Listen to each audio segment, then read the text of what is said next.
cop's been brutally murdered by a gang of thugs, left for dead in the wilderness. His best buddy, Jimenez, also a cop, ain't taking it lying down. He's out for some good old-fashioned revenge.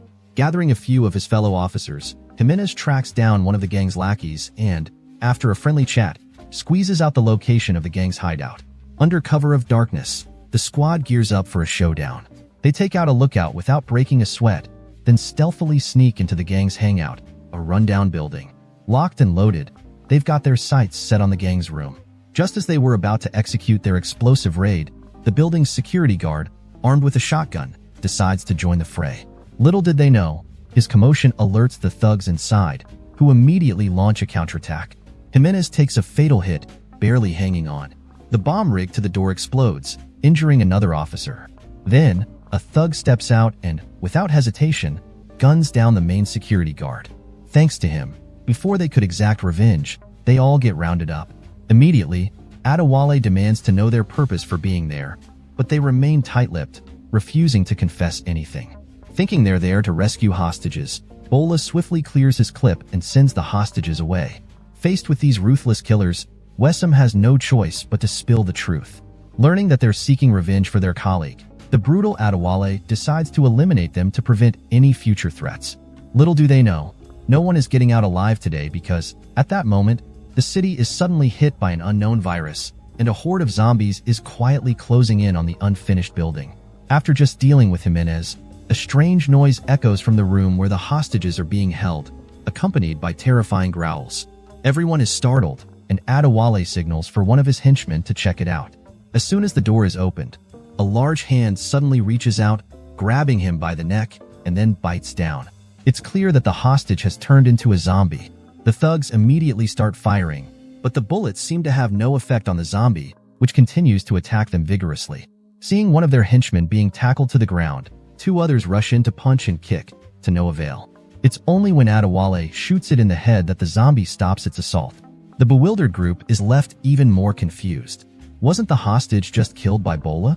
Before they can make sense of the situation, more growling echoes down the hallway. As soon as one of the henchmen steps out to investigate, he's dragged away by a zombie. Even more terrifying, the two henchmen who were bitten earlier have also mutated. Panic ensues, and everyone scrambles for their lives, forgetting about each other in the chaos. Despite Adewale's shots, the zombies' onslaught continues unabated. The remaining few are forced to flee to the rooftop, temporarily barricading themselves inside. Bola, who was just moments ago ruthless, is now trembling in fear. But as they regain their senses and look towards the distant city, they're stunned by what they see. The entire city is ablaze, with thick smoke billowing into the sky, resembling a scene from Doomsday. A large horde of zombies has already gathered downstairs, trapping them completely in the unfinished building. In order to survive and escape from this nightmare, the ruthless criminals and the representatives of justice have no choice but to temporarily set aside their differences and unite against the zombies. It's clear that this is the only way they'll have a fighting chance. After deliberation, Wessam and Adewale decide to retrieve weapons from the previous room and then find a way to break through the encirclement. Fortunately, the hallway is now devoid of zombies, and even Jimenez, who was just shot dead, is nowhere to be found. Armed with their weapons, the group begins their descent down the stairs. The dark corridors are eerily quiet. As they pass by a room, it seems that there are zombies lurking inside. Aurora and the injured officer, cautious of the danger, proceed with great care. Suddenly, a zombie lunges out and attacks the officer before disappearing from sight. Aurora immediately follows after.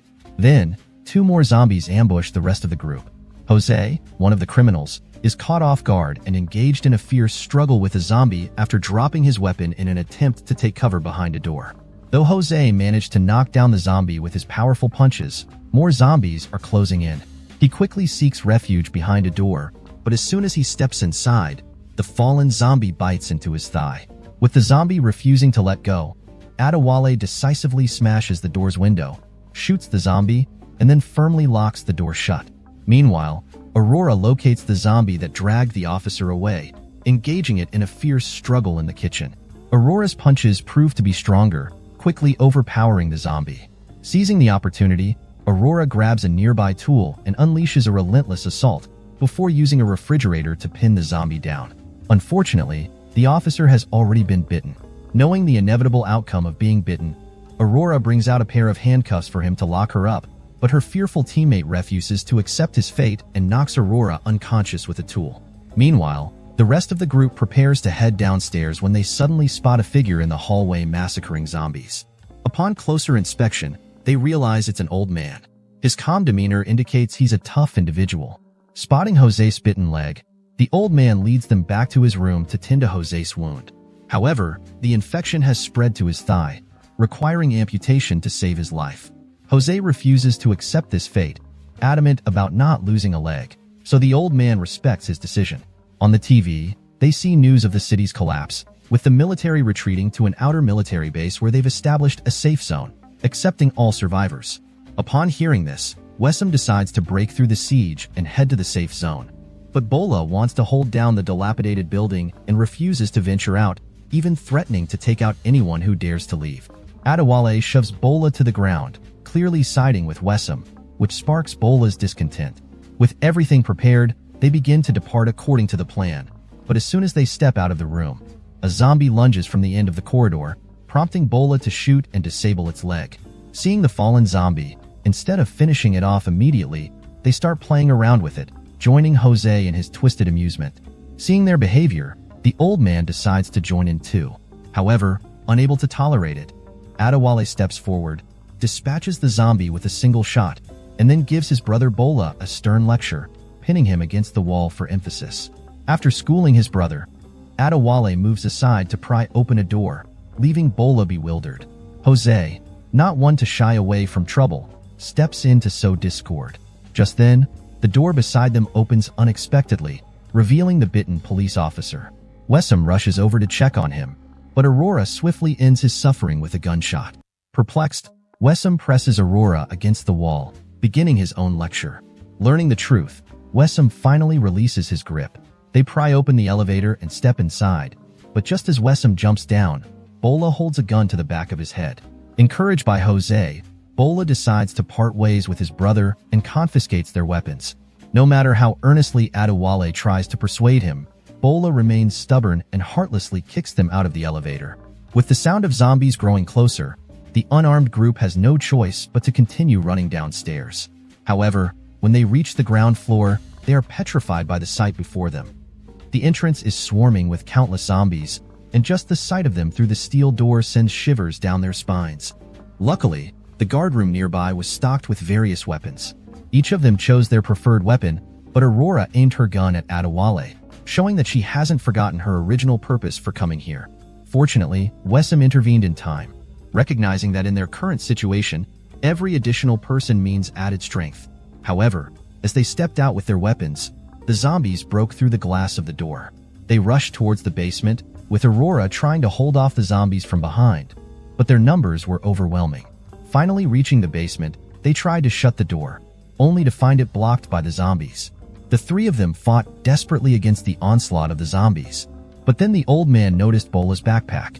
Adewale followed the backpack and found himself near a car, where he saw Jose, mutated, feasting on his own brother. If it weren't for Jose's manipulation, Bola wouldn't have died.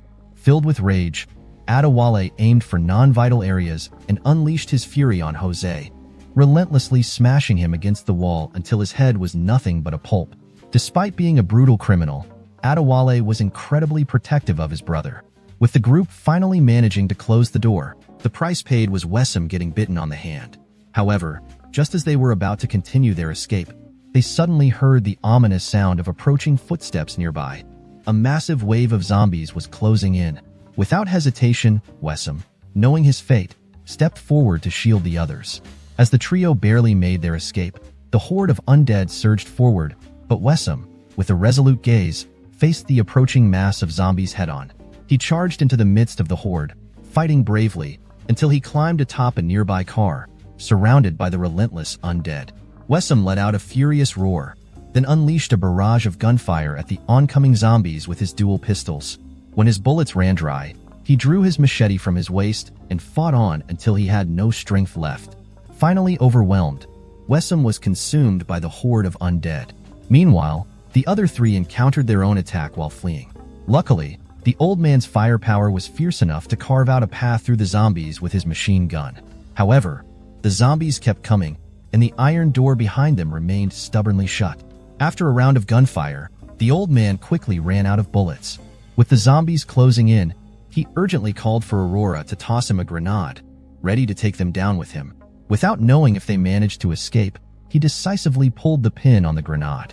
Fortunately, at the very last moment, the two managed to open the iron door to escape. Meanwhile, the old man was tackled by the zombies, but he seized the opportunity to shove the grenade into one of their mouths. After a fierce explosion, only the two survivors managed to make it out alive. However, Adewale was unaware that Aurora, behind him the whole time, hadn't forgotten her quest for revenge. Before he could fully comprehend their miraculous escape, he found himself staring down the barrel of Aurora's gun. Even amidst the apocalypse of the undead, Adewale couldn't escape the consequences of his actions, especially after witnessing Jimenez's death at his own hands. In the end, Adewale couldn't evade justice and was dispatched with a single shot from Aurora.